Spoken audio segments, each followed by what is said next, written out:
Why did you bring your boogie board? I thought we were going surfing. I don't know, I've been kind of scared. You talking about the surfer virus?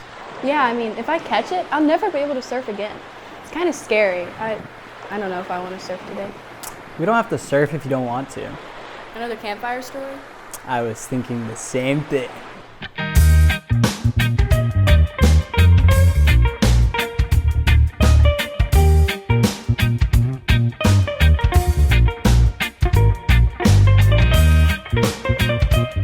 There was once this guy named David who was a mighty warrior and the king of Israel. Israel was so huge and had so many people that David decided to count how many soldiers he had so he would know how great and big his army was. And God got so mad at David. Woo! He was mad.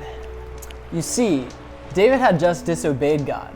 God knew if David counted his soldiers that he would be looking at his own strength and not putting his hope in God. God wanted David to put his trust in him alone. God didn't need a huge army fighting for him. If God wanted to, he could call billions of angels to fight. What God wanted was for David to trust in him. As soon as David counted all the people, he felt so bad because he had sinned against God. He immediately prayed and told God that he had done something super dumb. That's when the prophet Gad came to David and said, God's giving you 3 choices to pick from as your punishment. The first punishment was 3 years of famine. What was the second one?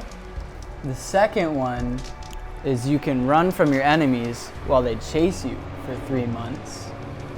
And the third one is 3 days of sickness for all the people. David was in deep, deep trouble. Yes, he was. So he picked the sickness, and 70,000 people died. That is so sad. Sad things happen when we disobey God. David saw all those people die and went to the angel and said, "It was him who sinned. Please stop the sickness." So God stopped the sickness and told David to build an altar. The truth was that God had blessed David like crazy. He had made David's army and the whole nation strong. But he didn't want David to take his eyes off God because of all those blessings. I get it. Sometimes it's hard to live by faith.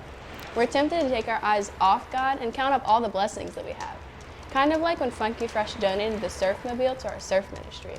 It would be easy to focus on how awesome it is, but instead of what God wants us to focus on, Him, and what He's provided for us. Exactly, dude. Our trust needs to be in God. Always. Period. End of story. This honestly helps me to feel so much better.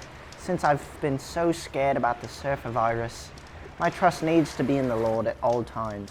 My strength and peace come from Him and not in what I have. I want to keep my focus on Jesus. This reminds me of an old surfer quote from Duke Kahanamoku. The best surfer out there is the one having the most fun. It's fun to know how strong your faith is in Jesus and to give Him all your worries. I think I'm ready to be the best surfer out there. Whoever has the most fun wins!